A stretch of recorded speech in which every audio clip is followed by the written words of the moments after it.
Começa agora na 101 FM e Prudente AM 1070, o seu Jornal da Manhã, com as principais notícias de Prudente região. Aquilo que acontece de mais importante, você ouve primeiro aqui. Agora, ao vivo no seu rádio, Jornal da Manhã.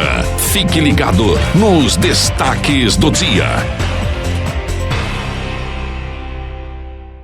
E publicado na revista científica The Lancet. As complicações mais comuns observadas foram as renais, seguidas por pulmonar e cardíaca. O infectologista Roberto Focaccia afirma que essa realidade também já vem sido vista no Brasil. De acordo com o especialista, antes da vacinação, muitos dos idosos tinham pouca resistência ao vírus. De alguns meses para cá, temos visto também aqui no Brasil esse fenômeno da inversão das faixas etárias, agora atingindo pacientes mais jovens e com uma certa gravidade maior do que no início da epidemia. As complicações e sequelas que giram em torno de 10% no total, coisa que não ocorria em idosos porque eles resistiam menos e faleciam mais rápido. Na opinião do infectologista Roberto Focaccia, a exposição das pessoas mais jovens contribui com os números. Há fatores possivelmente interferentes nessa mudança de comportamento. A vacinação prioritária dos idosos, por exemplo, pode explicar a redução significativa que temos assistido no comprometimento de pessoas mais idosas. Aparentemente, as vacinas têm sido um sucesso. Jovens se expõem mais, talvez pela flexibilização em que até os gestores em todo o mundo estão promovendo. Segundo estudo realizado no Reino Unido, aproximadamente metade dos pacientes sofreu pelo menos uma complicação durante a internação. Agência Rádio Web de São Paulo, Norberto Notari. Jornal da Manhã. Vamos trazer agora as informações do tempo no seu Jornal da Manhã. Agora no Jornal da Manhã, o tempo e a temperatura. Neste momento, a temperatura em Presidente Prudente é de 5 graus. A mínima foi de 4, a máxima chegará a 19 graus, segundo o Climatempo. Dia de sol e pode acontecer em pontos isolados, geadas aqui na região de Presidente Prudente. As nuvens aumentam no decorrer da tarde. Na sexta-feira, a gente colocou aqui a informação que no sábado, melhor dizendo, que poderíamos ter chuva e acabou não acontecendo. O vento neste momento está a 18 km por hora, a umidade relativa do ar vai oscilar entre 24% e 68%, o sol nasceu às 7 horas e 4 minutos e vai se pôr às 18 horas. Lembrando que nesta fase do ano que estamos vivendo, é importante que as pessoas se cuidem, principalmente por causa da umidade relativa do ar, que sempre tem sido baixa, então as pessoas têm que tomar todo o cuidado e a Defesa Civil inclusive faz alertas aí para que você tenha aí todas as precauções. A previsão do tempo aqui para várias regiões do estado de São Paulo, Campinas, Sorocaba, Marília, Presidente Prudente e Serra da Mantiqueira são de baixas temperaturas nos próximos 2 dias. Nós vamos ao intervalo comercial, daqui a pouco a gente volta com mais informações. 101 FM e Prudente AM, no Jornal da Manhã, a rede da informação. Jornalismo, independência e credibilidade. Jornal da Manhã. 7 horas 20 minutos no seu Jornal da Manhã, edição local e regional na 101 FM e também na Prudente News. Campeonato Brasileiro, Verdão continua na liderança do campeonato. Finalmente o Cuiabá venceu a primeira partida no Campeonato Brasileiro e o Corinthians foi derrotado de virada. Bruno Moreira tem a informação. Agora no Jornal da Manhã, as informações do esporte.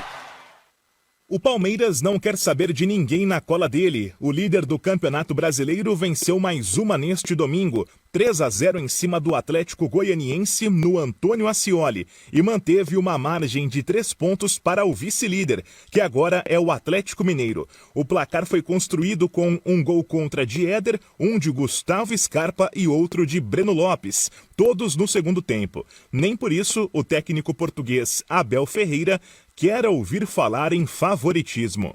O Brasileirão é um dos campeonatos mais competitivos do mundo, para mim. Ainda vamos só na 12ª jornada e aqui vivemos no 8 e no 80. Hoje sou 8, amanhã sou 80, depois sou 80, depois sou 8 e as coisas não são assim. Quem sentiu pela primeira vez o gosto de uma vitória na Série A foi o Cuiabá. Depois de 12 rodadas, o estreante na elite bateu a Chapecoense por 3-2 em plena Arena Condá, com um gol de Elton já aos 43 minutos do segundo tempo. Para o técnico Jorginho, o resultado tira um peso das costas da equipe mato-grossense, que apesar disso ainda permanece na zona de rebaixamento. Ele também destacou o papel do goleiro João Carlos. Por pouco eles acabaram não fazendo o terceiro gol, mas a gente foi feliz. Nesse momento o João foi extremamente importante. As defesas dele, principalmente aquela com o pé no finalzinho, já ali que eles poderiam fazer o 3-2. Então, como foi falado, uma vitória fundamental, uma vitória importante para que tire totalmente aquele peso de que não havia vencido na Série A, uma vitória que vai ficar marcada para o resto da história do clube, e é muito bom fazer parte de tudo isso. A goleada do fim de semana ficou por conta do Flamengo, que visitou o Bahia no Pituaçu e fez 5-0, com direito a 3 gols de Gabigol. O triunfo fora de casa fez o time de Renato Gaúcho subir para a 6ª posição. E o atacante ganhou pontos com o chefe. O Gabriel dispensa comentários, né? É um jogador já consagrado com a camisa do Flamengo. Tem feito muitos gols, tem ajudado a dar títulos, é um jogador de seleção brasileira, então a importância dele é muito grande. Você vê que hoje ele fez uma grande apresentação, juntamente com os demais companheiros, fazendo 3 gols, que eu vou cobrar sempre dele, pela qualidade dele, ele precisa nos ajudar sempre, em todos os jogos. O domingo ainda teve o empate entre Red Bull Bragantino e Santos por 2-2 no Nabi Abichedi e a vitória do Internacional em cima do Juventude por 1-0 no Beira-Rio. A rodada termina nesta segunda-feira com América Mineiro e Sport às 8 da noite no Independência. O G4 do Brasileirão é formado por Palmeiras, Atlético Mineiro, Fortaleza e Bragantino. E na zona de rebaixamento estão Cuiabá, Sport, Grêmio e Chapecoense, que é a única equipe que ainda não ganhou no campeonato. Agência Rádio Web, com informações do Campeonato Brasileiro da Série A, Bruno Moreira. Jornal da Manhã. 7h24. Vamos direto a Brasília e os comentários de Alexandre Garcia. Bom dia, Alexandre. Bom dia. O presidente Bolsonaro teve alta, já deu declarações lamentando que o Congresso Nacional tenha aprovado, por maioria de deputados, maioria de senadores, esse fundo eleitoral que quase foi triplicado. 5 bilhões e 700 milhões, o presidente disse que com esse dinheiro nunca mais ia faltar água para o Nordeste, que o ministro do Desenvolvimento Regional com esse dinheiro nunca mais ia fazer obras lá, concluir obras rapidamente. O ministro do Desenvolvimento Regional é Rogério Marinho, que, ao contrário do presidente Bolsonaro, entrou no hospital. Ele se sentiu mal, estava em férias, em Porto Seguro, foi atendido num hospital de Salvador, fez uma angioplastia para pôr um stent, para abrir a alma ou a luz de uma artéria que estava já entupida. Ele foi obeso durante muito tempo, agora ele perdeu peso. Mas já saiu do hospital, já está bem. Mas eu queria falar mesmo com vocês sobre essa narrativa, essa não notícia do ministro Pazuello, que deu manchete em jornais. Eu fico boquiaberto com esse novo jornalismo que está aí. Pazuello negocia pelo triplo do preço vacina a Coronavac. Não negociou, não teve triplo do preço, não aconteceu nada.